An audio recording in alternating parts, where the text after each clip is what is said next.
મહુવાના ભાદરોડનો રહેવાસી રોહિત સિસારાને ગળે ફાંસો આપી ત્યારબાદ તેના મૃતદેહને કેનાલમાં ફેંકી દેવામાં આવ્યો। રોહિત ગાંધીનગર ખાતે સચિવાલયમાં કોન્ટ્રાક્ટ બેઝ પર મહિલા બાળ કલ્યાણ વિભાગના નાયબ સચિવના ત્યાં પીએ તરીકે નોકરી કરતો હતો। સીસીટીવી તપાસમાં રોહિત સિસારાનું અપહરણ કરનાર આરોપીને પકડી પાડવામાં આવ્યો છે। બે આરોપીઓની પૂછપરછમાં સમગ્ર હત્યા પાછળ પ્રેમ પ્રકરણ સામે હોય તેવું લાગ્યું છે, જેમાં મૃતક અને આરોપીનું એક જ યુવતી સાથે અફેર ચાલતું હતું, જેના કારણે આ સમગ્ર ઘટનાએ આકાર લીધો છે।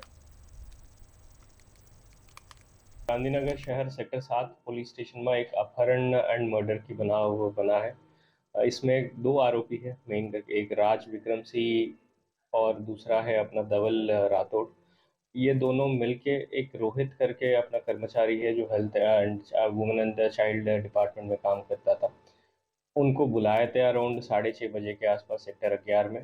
फिर गाड़ी में बिठाया, फिर गाड़ी में ही इनको मारझूड़ करके फिर इसका गला दबा के हाथ पैर बांध के फिर उसके बाद बॉडी ले जाके बॉडी को नर्मदा कैनाल के अंदर फेंका गया था।